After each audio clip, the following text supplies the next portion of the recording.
Wendy Haney here again, and we're going to talk more about getting organized and cleaning up. Yep, I know, I'm kind of on a roll because I've realized lately how much better I felt getting rid of stuff in the basement that I don't need. So what to do, what to stash, and what to trash. So having too much stuff really ends up being depressing, and it's really freeing to get rid of stuff. Let me tell you, when I started cleaning out the basement and finally I had my head in a spot where, yep, it's going. I'm not going to keeping this stuff. We don't have kids. There's nobody that's going to want this stuff anyway. And even if I did have kids, I don't think they would have wanted it either. And I wanted the space. We needed to get rid of stuff. So, oh my gosh, when we started, well, mostly me, started cleaning up, and I was doing a lot of stuff, putting it on Facebook and that type of stuff, it felt so good. And now I've been able to reorganize my quilting space, and oh my gosh, I feel like I have so much more room and it's so much more enjoyable to work in this space. Once a week, my friend Joanne, my neighbor, comes over and she quilts with me. And usually she's got a little spot on one end of the table, and that works, but I know I was a little bit cramped. Now she's got this wonderful table. She's got a sliding chair. She's not sitting right on the corner and tripping over her stuff as she goes by to the iron. And so it's really been amazing. In the process of cleaning out a lot of magazines, I came across an article in the Quilting Home magazine. I think that's Quilter's Home magazine. That's what it was called. And it had a lot of great information about deciding what to keep and what to get rid of. So I'm going to go over some of that with you today. UFOs. Yep, those unfinished projects. I don't know how you can be a quilter for any amount of time and not start having them. Yeah, I know, we do. And I actually have one. Shoot, I was going to grab it. Hold that thought for a minute. What's the chance? Nope. Oh my. Yep.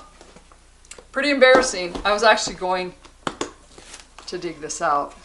This quilt I started when we lived in Denver, which we moved to Minneapolis in the mid-90s. So, it's a little old. And I loved it. I mean, I really did. It's, what's it called? It's called Strawberry Patch. And it's not exactly what you'd call, let's see, here we go. Strawberry Patch. Yeah, we're not exactly talking big pieces. I do though. I love the fabric, and I was getting close. Look at that. I'm getting close. But guess what?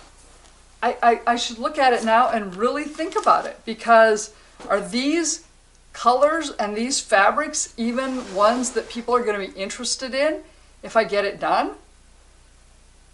The colors don't go with my current decor in the house. It's not something that I use here, so it would probably go over to the Shatek Lutheran Ministries Bible Camp auction, and, well, mauves and greens are a little bit dated. So, maybe it's time for that to go. And I'm going to be honest with you right now. I have a hard time with this. And that's why it's taken me this long to clean up and organize and purge in the rest of the house, in the rest of the stuff. And so purging some of these kind of things, I get it. It's going to be difficult. But I'm just giving you some suggestions that were in this article, which I'm like, okay, for the most part, they make a lot of sense. So basically, if you haven't found it, this one I actually found relatively quickly. I kind of knew where it was at. But if you have other stuff that's in bins and boxes, and if you open that box and went, wow, completely forgot that was there, get rid of it. You weren't thinking about it. You weren't worried about getting it done. Get rid of it. So if it's been out of sight, out of mind for a couple of years, it's time to let it go. find a guild to get it to. Maybe a friend really looks at it and goes, wow, that'd be really great. I would love to finish it for you. Let somebody else have the pleasure of getting that project done. Fabric. You don't hoard fabric, do you? No, I don't either. Well, okay, maybe a little. But here's the thing. Cotton fabric, and I'm talking quilting fabric here right now, is, well, just like anything else, like with clothing, it goes out of fashion. So there's fabric that you might have bought years and years ago. Okay, so we're talking colors, mauves and greens. Beautiful back then. Those were the in colors in the 90s. Not so much anymore. So maybe it's time to go through your pile of fabric and really go, you know what, this is no longer in, I will never use it, it's time to let it go. The other thing is, maybe you have some novelty fabrics, and granted, there are some novelty fabrics, maybe your Disney or collectors, your Millennium, your, for me, birds, novelty fabrics that really you don't want to get rid of because you may never be able to get them again and they're kind of timeless. Those, definitely keep those. Me, I'm a leaf person. So leaf fabric, sorry, they're going to be in my stash. I don't care how long they've been there because I love leaf fabric and yeah, I kind of like that. So they're going to be there. But other than that, if it's out of style and stuff, it's time to let it go. Unless, like me, you have certain things that you really quilt with often and that's the style that you like. Other things you want to keep though are your blenders, your whites, your tone-on tones, or small content prints, you know, that can be used in a variety of places. I think you guys, you're quilters, if you were to go through your stash, I know you'd go, yep, really, that's really ugly. Why is this still in my pile? I know. I've got a shelf over there that needs to be gone through. And I've always felt a little guilty about throwing out some of it. I went to a, what did they call it? It wasn't an auction, a garage sale, so to speak, a warehouse sale in Minneapolis. They have one at the college in August, I think, every year. And oh my gosh, it is just piles of fabric and magazines and patterns, and it was really hard not to be a little hoarding. But then I got home and realized I ended up with a lot of crap that I'll probably never use. So it's time to go through that stuff and get it out of my house, because then I can make room for the good stuff. Specialty fabric. Yep. If you've ever been a sewer, sewing of clothes, you probably have specialty fabric. I do. And then of course I've inherited some from my mom. When we cleaned out her stash, it kind of ended up in my stash. And some of it's really hard to get rid of. This has actually already been put into a box to go to Goodwill. I mean, these fabrics are really, really pretty. Oh, I love this one. It's just really lightweight, beautiful fabric to make a really pretty blouse. I love the fabric, but I am not a frilly blouse person. So even if I still made clothes, no, that wouldn't be my cup of tea. And then she had these fancy fabrics that I think she made wedding or specialty dresses for my sister. Ah, that's what they're from. I was trying to figure this out. My sister competed in some Miss Tracy contests, some of those kind of things, and Mom made a lot of her dresses. That's what that fabric is from. So, my sister, I shall be in touch with you to see if you want it. If not, it's going. So, same thing. Unless you're an art quilter, where you need all sorts of fancy things to give your quilt texture, time to go, because make room for quilt fabric. Fat quarters. I know, hard not to pick up fat quarters once. Oh, that one's so pretty. Oh, that one's so pretty. Same thing as your cotton fabrics. Go through them. If it's not something you like anymore and you're never going to use again, get rid of it. Give it away, give it to a guild, whatever. And if your fat quarter has a piece cut out of it, guess what? It's no longer a fat quarter. It now needs to be sliced and diced and put into your scrap bin. scraps. Okay, in this article, they recommended you don't need to keep any scrap less than 6 inches. But if you're a person that really knows you're going to be making scrap quilts, I think my method before of getting your leftovers from a quilt cut into reasonable pieces that would be used would be beneficial. But you have to make that decision yourself. If you're not a scrappy person, then if it's less than 6 inches, throw it and don't feel guilty about it. Thread. Yeah, I'm kind of bad about that too. Because I used to sew clothes, and when you sewed clothes, you were always looking for thread to match the color of what you were making. So, guess what? I have thread in a variety of colors. Guess what? Since I did this years ago when I actually sewed clothes, can you imagine how old this thread is? Yeah, they basically recommend if it's more than a year old, ditch it. And if you're a quilter that is really just doing piecing and then you're outsourcing your quilting, you can get by with a variety of neutral color threads, and that's all you need. You shouldn't need a huge stash.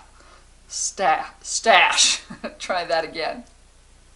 For me, I'm a long arm quilter, and so I have a variety of colors of thread for my long arming, and then I will actually use those threads to match on the back when I do my hand binding work. And then of course we have a embroidery machine, so we have thread up the wazoo for that. But those types of thread, yep, I am going to go through the pile and not feel guilty about throwing the thread out, because thread does age as well. And if you're putting the time into making a quilt, you want it to last. Batting. Well, this was something interesting that I wasn't aware of. Batting does age, and it can get kind of icky. So if you're, well, yeah, I already said I'm a little guilty of hoarding at times. I have a tendency to keep scraps of batting and go, oh, well, that looks like, yeah, I could probably use that for a table runner or a placemat. And I keep saving it. Well, guess what? Every time I make a quilt, I'm going to have extra batting. So really, do I really need to keep saving it? The other thing is, I don't remember the last time I made a placemat, and it's been years since I did a table runner. So I think some of that needs to go as well. And so if your leftover batting is start to feeling a little rough, like Brillo, get rid of it. I will save some decent sized strips of batting, because when I'm using my long arm, I like to have pieces that are ready that of the batting that I normally use, so I can put it on and use it to get the tension right on and ready for the quilt that I'm quilting. So I will do that, and then it's really great little pieces of cleaning out the dust bunnies in my quilting machine. Other than that, I'm going to be doing a little bit of cleaning out myself. Books. Oh, this is a hard one. For me, any type of book. I'm a bookaholic. And so I had an upstairs room that was pretty much floor-to-ceiling bookcases. But I finally realized I'm not going to read them again. There's nobody else that wants to read them. Not everybody. A lot of people are doing more on Kindle and audiobooks, and so it was time to get rid of them. Well, I'm sorry, there's no way I'm going to put something in the garbage that's a book. I can't do it. It hurts. Can't do it. So I eventually, after realizing nobody wanted to buy them on Facebook, I started giving them away to places, thrift shops, nursing homes, where somebody could benefit from them. Same goes with your quilting books. Go through them. If you have duplicates, share with a friend. Put it on Facebook and sell it. If it's also a book that you've picked up somewhere, like I have, through this garage sale that's, well, old, look through it. It's probably using old techniques, like using templates for everything. Whereas now we're doing everything with rotary cutter and strip piecing, and we're doing things much faster than needing a template for every triangle. Excuse me. So go through them and go ahead. Don't feel guilty about getting rid of those books that are past their due date, so to speak, or sharing with a friend that might enjoy it. Magazines. Yep, this article recommends ditching any magazine that's more than a year old. Sorry, couldn't do it, didn't do it. I'm using the technique of going through my magazines, tearing out the patterns that I like, and putting them in 3-ring binders with sleeve protectors. Patterns. This was another one that I thought was, excuse me, 1 minute. This is another one that was a little off from my way of thinking, but if you're really in purge mode, go for it. Their comment was, if you rarely make a quilt more than once from the same pattern, then get rid of it. Well, I have plenty of patterns that I have used 3 or 4 times. They're just those great lap-sized patterns that go up quick, and depending on the fabric I use, it can totally change the different style. So, sorry, just because I made a quilt from a pattern, I'm not going to get rid of it. I can't. But you might want to look through your patterns and go, I bought it thinking I was going to do it or could do it, and it's staring at me going, it's too daunting, there's no way I'm ever going to do it. If that's the case, get it on Facebook, sell it, give it to a friend that has been adoring it or would love to have it, gift it to somebody. Go ahead and clean out your patterns. I'm going to look through mine because I'm a bit of a pattern collector myself, but I've also picked them up at a variety of places, at quilt guilds, at this place where you're like, well, I might do that, oh, I should get that one. Or nobody else wanted it, so you picked it up. It might be time to let go. And I'm going to do that. When it comes to all of this stuff, the books, the patterns, maybe fabric, find some place that you can donate them. Because I know how hard it is just to say, it's going in the garbage. That hurts. I'm lucky enough that I go to Camp Lebanon. It's a Bible camp up north of St. Cloud in Bertram, Minnesota. You can find it on Facebook at Camp Lebanon. And I think their website is camplebanon.org. And they have women's retreats and quilting retreats and scrapbooking retreats. And they always have a store where people can bring the stuff that they no longer use, fabric, cross-stitch supplies, needlework supplies. And I've already brought a ton of stuff up there when I was kind of cleaning out my needlework stuff. But now I realize, you know what? I think I have a lot of quilting stuff that somebody else might like. And so maybe there's a quilter there that also does sewing of clothes and that really could use this, or would love that book that I feel is outdated or that I'll never use, or that pattern. So I'm going to be putting together a box before I go up to Camp Lebanon in October and donating all of that to the camp. So that will be a nice way for me to feel it's going to a good place and yet doing a little purging in my own home. Rulers. If it's damaged, toss it. Oops. Guilty on that one. I have a ruler here that I really like. And I know rulers aren't cheap. And it got a crack in the corner. So I glued it back on. And I love this ruler. Because I know with all of this stuff, I get it. We want to purge, but some stuff is expensive and you're like, oh, do I really want to get rid of that? And so you need to make the decision then when it's time to toss it. Key thing is keep your specialty rulers, keep your big rulers, any of those things, because you may not use them very often, but doggone it, when you need it, you want it. And so those, if you've already purchased it, heaven forbid, don't get rid of those. If you have duplicates, they suggested sharing with a friend, keeping your favorite. I kind of think the other thought of, oh, well, if I have duplicate, then I know I have a duplicate of my 6.5 inch square ruler. I love this baby. So I'll always have one here on my cutting table. Then the other one is in the bag that I always take to retreat with me. So having duplicates is nice. Kind of goes the same with rotary cutters. Their suggestion was all you need is one size of each that you use. Well, sorry. I'm not getting rid of my extra rotary cutters because I want a rotary cutter on that side of the cutting table. On this side of my cutting table, oh, one over there in the bin that has a crappy cutter on it that I'll only use for paper, and another one in my quilting bag that always goes to quilt retreat. Because heaven forbid you're packing for quilt retreat and you forget your rotary cutter. That'd be really, really bad. So, yep, there's some things I'm just going, those don't need to be gotten rid of. My opinion. Same with cutting mats. The suggestion is if you're not using them, you don't need all the extras. For me, I have a really large cutting area. I have two sides of the table, so I have cutting mats on both sides so that my neighbor can be cutting on one side, I can be on the other side. I'm going to be having cutting mats on my dining room table that's actually now my quilting table that I'll do laying out because it's really, really long and it'll be great for trimming quilts after they come off the long arm.